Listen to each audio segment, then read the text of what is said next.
Hey kids, today I'm just going to teach you a little fun technique that I do with coffee stain and tea staining. Works great on canvases. White canvases gives them a little bit of texture and some relief.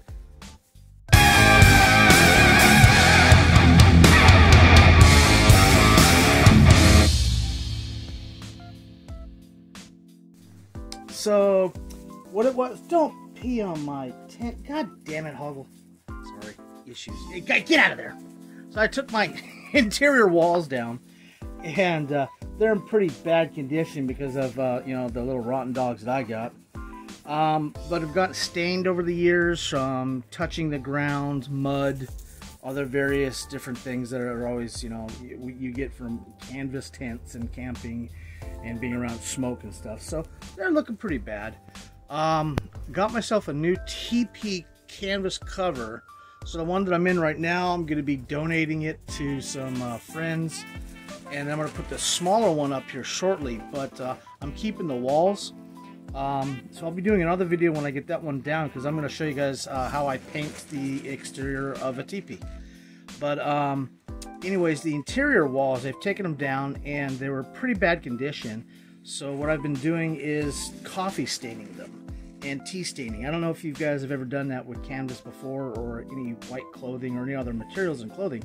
It's pretty easy technique, but I figured it's something I can talk about, and talk about how I've got that all set up, and show you how I've done it and what the end effect looks like.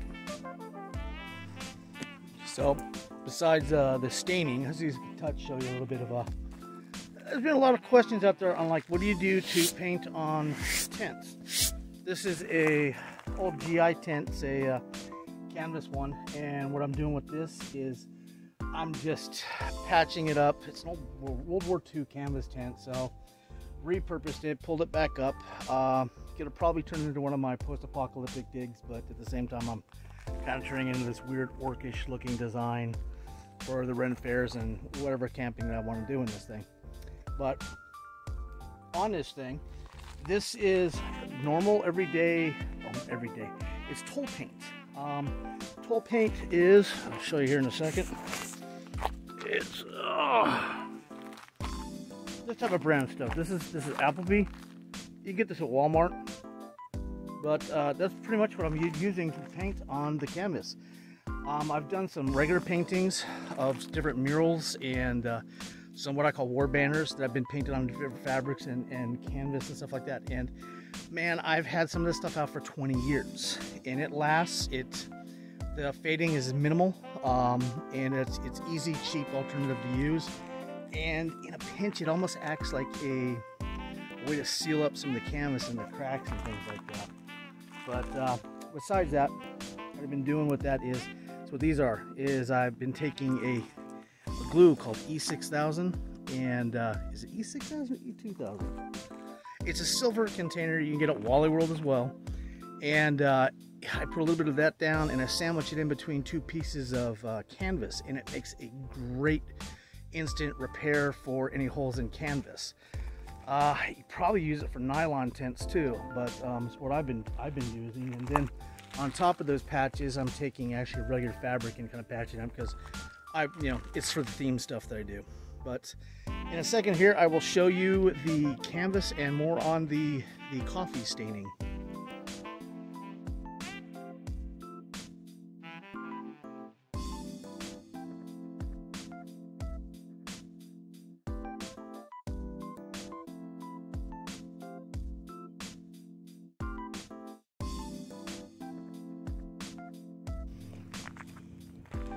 So these are the panels inside the teepee.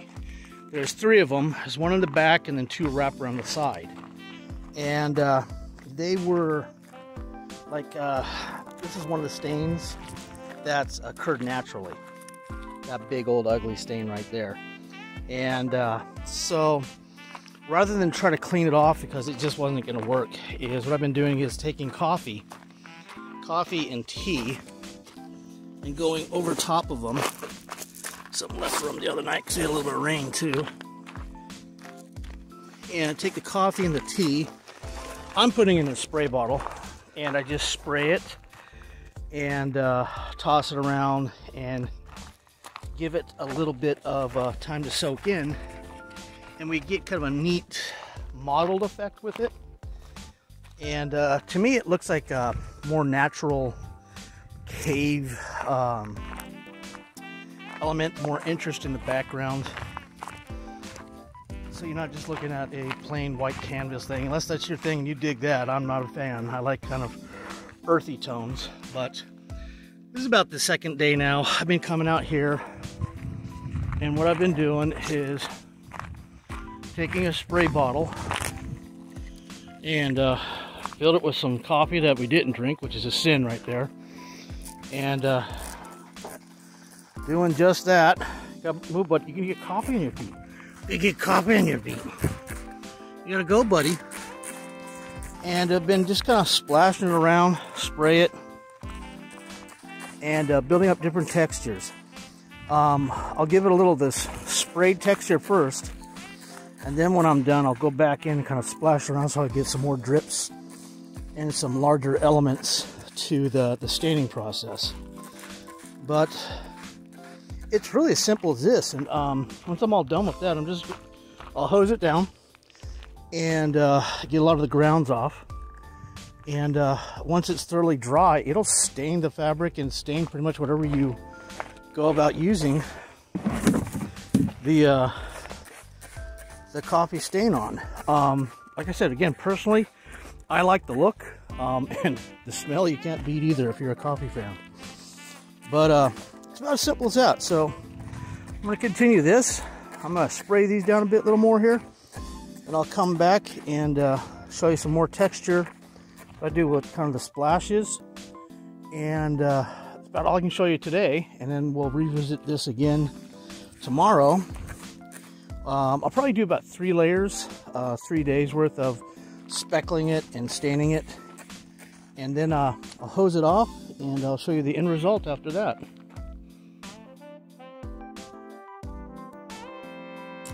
Okay, so spray everything down a bit. And what I'm doing is I'm just taking the bottle and shaking it around a bit, letting the coffee bits spill out, create their own larger patterns.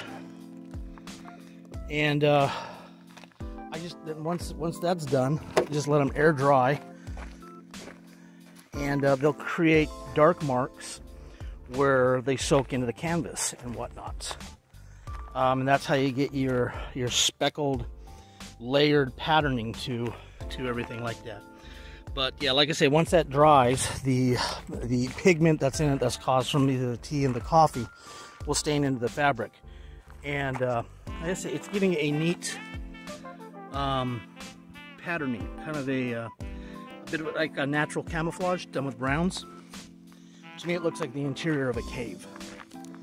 And I don't know, but I may go in and paint on some weird symbolism onto this with some of the other projects and stuff that I've done. But now I wait for everything to dry in the sun. And I don't know, make it a little bit of rain. Here thunderstorms are kind of coming around, so that's fine. That'll just activate the dried coffee grounds I already have on there and let them soak in a little bit more. But something to do on a nice summer day. Get these all aired out and cleaned out. Again, this one of the other reasons I'm kind of going back and revisiting this is I was getting these dark blacker stains, and those have been bleached. But the teepee's been up almost for almost 5 years, you know, in a row. As soon as I moved to the new property, we got it set up again immediately. So it's been up for a while, and it's holding its own for a fabric structure. Anyways, that's that. Got my helpers here, and I'll be back with you later and show you some different results. Okay, so it is now day 2. Throw on some more coffee, throw on some more coffee grounds. I wet it down again a little bit. I'll be doing that once more, letting it thoroughly dry, but you can kind of see the detail it's picking up. really cool mottled look. And then tomorrow I'll give it a final hose down, a final dry, and I'll show you the end results. But that's about as exciting as this little segment's going to take here. But it's kind of a neat texture that it gets with the coffee stains, and on top of that, like there, once that's gone too, that kind of gives a nice texture, mottled look. Really neat. But that is the update for the next day here. Well, today is day 3. And I am now going to pretty much just wash all of the coffee powder, not powder, the coffee grounds off of the canvas. Let it dry overnight. And then we'll take a look at pretty much the final product on what it's going to look like when I let them dry and hang them up and get them ready again for the teepee. But yeah, this is like exciting stuff here. But you can see the deep, rich splattering of the coffee stains. So get them out of there. Oh, to me that looks pretty cool. So that's where I'm at. And we'll show you the final results tomorrow.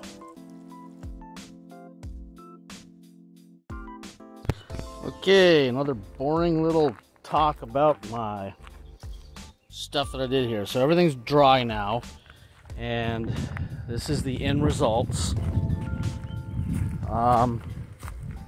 It's hard to see that one with the reflective light, but there you go. As they were drying, I threw a little bit more. I had some watered down black paint that I was using on got a little project I was working on, and I threw that on and kind of got a neat wet into wet effect as well. But you can see the coffee staining, and of course it's windy out here. Did its job. So when it's all said and done, once these are up inside the teepee, it'll give a nice, I don't know, naturalistic cave-like painting. I'll probably go back into these later on and do some, like, literally some buffalo and some, you know, very, you know, earlyistic cave-styled paintings. So the other thing what I was doing was, when I had the downtime, I was painting on the GI tent a couple days ago. And the canvas takes the paint really good. It just does. And was able to kind of bring this thing back to life. Oops, try not to slide down a hill here. Yeah, that's the back side there. We'll swing around here. The off side. So, just my weird petroglyph goblin art on there. Got that all done that way. And then some of the petroglyphs on the front side that I did in my orchid style paint here. And well, there's chicken for you. But that's pretty much it. A walkthrough on how to coffee stain things. So there you go. Hope you learned something. Yeah, hopefully you picked up something. Coffee staining, tea staining. It's stupid simple. It's really easy to do. It could lend a neat effect to pieces of canvas that may be a little partially stained or something like that. If they're partially stained, go with the full stain. You know, it just, to me, texture is interest, and it makes the pieces, you know, look interesting. And for, again, what I'm doing to use them for, and how I'm creating them to kind of create like an interior cave-like design, I think they'll look really good. Anyways, take care. I'll talk to you real soon.